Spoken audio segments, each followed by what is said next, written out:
Hey guys, it's Chris you're seeing here back from CNH Small Engine again for another informative review video. This one deals with a John Deere lawn and garden tractor, if you want to call it that. It's a X 300 series lawn and garden tractor. It has a 42-inch deck, and it's a hydrostatic transmission on this one as well too. This is actually a neighbor of mine's machine here, and he was having problems with it. Basically, the deck was basically howling underneath there, as he was claiming, and he hasn't had any I guess deck maintenance done to the machine in probably quite some time, because I believe this is an '06 model as well too, and he also wanted the blades done too. Plus he was also complaining about sometimes whenever the machine actually starts up that the I guess the solenoid starter key was not kicking over properly, so we also replaced the actual starter solenoid down there between the battery and the actual starter itself too. So I just want to give you a demonstration of this machine over here and stuff like that, and what it actually looks like, because this is the first one we actually had over here in the past, I'd say about 8 years, because normally we don't work on John Deere's over here due to their we'll call more finicky nature out there, to say the least, because John Deere are sort of like the Schwinn lawn and garden equipment, in my personal opinion. And that's not to say that other people don't like them, but that's basically my relative personal opinion of John Deere equipment out there for that. You got a big gas cap in the left quadrant of the we'll call it the actual body on here. Plus you got your hydrostatic transmission back there in the back as well too. Plus they have the typical dump valve on the back as well too for that, so you can push it with relatively easy access to do that. These things are actually a lot lighter than some of the smart ones, because we had a guy's machine over here. He had a Sears Craftsman tractor over here a couple days ago, and he had a hydrostatic transmission on there, and it was actually smaller than this John Deere, and it was an absolute bitch to push up a hill. I don't like saying that, but it was actually a lot harder to maneuver around, even though this is actually a larger and heavier tractor, to say the least. Let me go to the other side here for you. And there's the right hand side as well too. This one has the 40, let me see, I think it's a 42. Let me see, I can get a better picture here for that as well to the other side.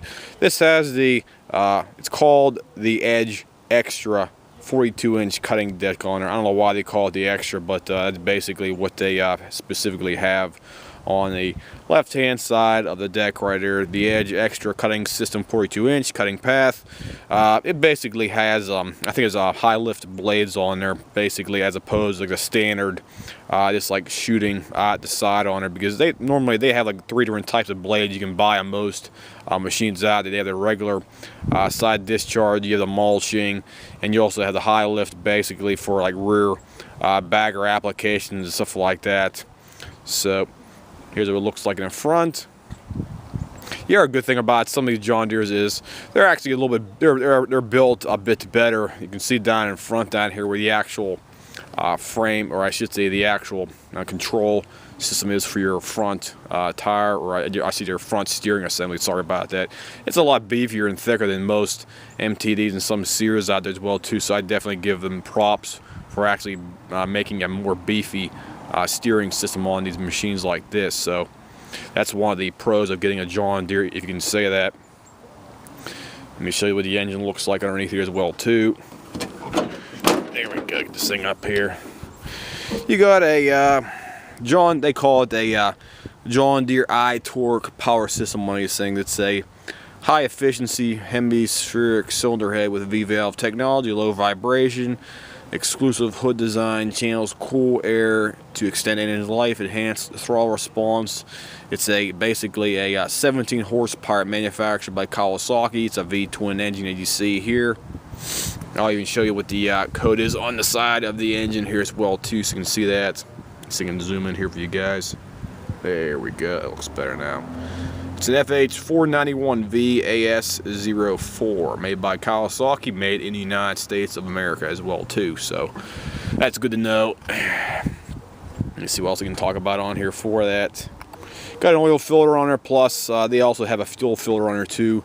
I believe they have a fuel pump. So basically, this is their high-end line of machine, to say the least, because they have two different lines of most of these residential John Deeres. You have the low-ball cheap El Cheapo ones you find up at Home Depot and Lowe's and various big box stores, and this is actually their higher-end machine that you would basically buy at a actual John Deere dealership.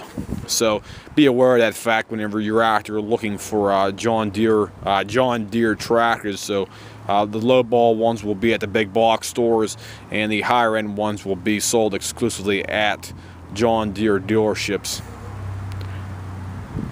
And you can get our picture of the other side over here as well too. There's the other engine, or there's the other side of the engine. Sorry about that. There's the fuel pump as well too. We got a new cell, or a new star cell, on the way down inside there as well too. You do have to, I'd say, on most of these parts for the machines, you have to buy OEM John Deere parts, to say the least, because they do make aftermarket parts that are comparable. The only problem is they are not an exact fit for that, to say the least, and don't ask me why, but that's the reason why they some of the John Deere parts are almost like proprietary parts they make exclusively for the John Deere dealership lineup, for that to say. And it's sort of like Stihl has proprietary parts exclusively for their machine, even though you can buy parts for them, even though they might not be identical in size and shape and type and functionality. You have to stick with OEM parts on most of these John Deeres and Stihls and stuff like that out there because of their, we want to call it exclusivity, to say the least. And there's the side discharge chute as well too for that. You have two pedals on here for your forward and reverse motions as well too for that. Plus you also have a deck leveling gauge you see right down here for the leveling of your deck. Basically you dial it into the specific height you want to have for your specific grass. What you want to have a high grass, you turn it up. You want to have a low grass, you turn it down. It's basically self-explanatory for that. Plus you have your control panel up here as well too. You got your deck engagement, the upper right. You have your brake, or I should say your locking brake right there for that, plus your cruise control on the lower right side as well too. And your opposite side over here, your right side over here, you have your throttle control, plus you have your choke as two separate levers on there, to say the least. If you're hearing a lot of wind in the background, I apologize for that. It's a pretty windy day out here, so I can't do anything about that. Sorry about that, guys. And you have your lights below that. You have your deck mower lift, as they call it, right there. Basically, you push your deck lever down there, and that actuates your height of your deck as well too for that. So that's basically a rundown of this machine right here for you. I'll go ahead and fire it up so you can see this thing running as well too. So let me get over here. Let me hit the dump valve in here. There we go. Dump valve's in. Okay, that wind's starting to kick up out here again. I hate that friggin' wind. It's blowing like a bitch out here. It's off and on. So let's get going here. Let's see what it does here. I haven't started in about an hour, so let's try it out here. I'm not gonna try to hold this thing. Let me see if I can hold it two-handed holding. I'm probably gonna put my camera down here for this, so hold on, guys. There we go. Got it started up. Sorry about that. Runs good.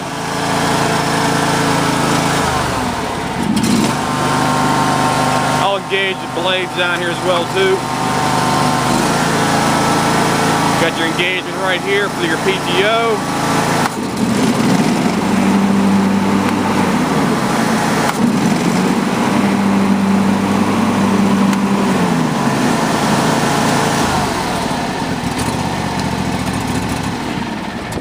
And there you go, guys.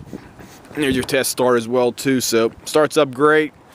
Doesn't have any running problems. What we did out on this actual deck portion, I probably forgot about that. We actually replaced the. Let me see where I got them at over here. You bear with me here. Gotta get them out here again. Here we go. Okay. Replaced these falling parts on the deck, plus the star solenoid as well too. Here's your old star solenoid. I was talking about being proprietary parts on these things as well too. The actual star solenoid, you have two different points of contact here for the bolts, where it actually bolts the frame on here. If you buy a generic one, it's not going to have the same exact contact areas right there as well too. So that's one exclusive thing they do with John Deere parts right there. Basically, you have to buy OEM parts, as I mentioned before, for these. Next part was the actual belt itself. This belt is pretty much shot to piss, if you want to call it that. This belt was completely torn in half, right? You can see it right here, completely ripped. The whole outer part was basically separated and was basically run on bare rubber on it. It wasn't even covered basically, so that belt was completely shot. This is the original OEM belt from back in, I think 2006. This thing was actually manufactured in. Plus the other things, the two idler pulleys as well too on the actual deck down here were completely grinding. These two idler pulleys, you have one on the left side and one on the right side. These things are both shot. The bearings down there, it's extremely it was like grinding down inside here. Because once you engage the blade, or once you engage the deck on there, these things start howling underneath there. You have two idler pulleys basically in the back of the deck underneath. Let me see if I can give you a better picture for it as well too. You got one. Let me see. No, I can't get a better picture. Let me see if I can drop the deck on. Hold on, guys. There we go. I'll drop it down here for you guys. So I can get a better picture, because I'm not going to crawl underneath there right now. So there, you can probably get a better picture now. You got two pulleys underneath there. One's basically right in the middle of the deck on the actual spring tensioner arm right there. And the second one, it's right in the back, right back there. You can see it with the belt keeper on it as well too. So those are the two pulleys replaced on there. They received quite a lot of wear and tear for that. Plus, we also replaced the belt for obvious reasons. So that's basically all the work that we actually did to this machine to get it running properly over here for that. I always recommend at least checking your belts at least once a season out there, to say the least, because your belt can fail at any given time. Because we've seen guys who were out there like cutting extremely heavy, thick grass out there, and who didn't change their belt for like 3 or 4 years out. Then all of a sudden they were going through really heavy grass out there and basically burnt up the belt. So always keep an eye on your belt at all times. At least check it once or twice a season out there. And if you have idler pulleys underneath there, give them a good spin at least. I'd say about every 3 or 4 months out there, to make sure they're nice and smooth and stuff like that out there. Because if they start going bad and start squealing and burning up underneath there, they can also take your belt with it. So that's a good preventive maintenance recommendation as well too. So if anybody has any questions, comments, whatnot on this John Deere or something similar to this, give me a call, or I said just leave me a message here at the bottom of my page, and I'll try to answer any question you guys have. I'll see you guys. Have a nice day.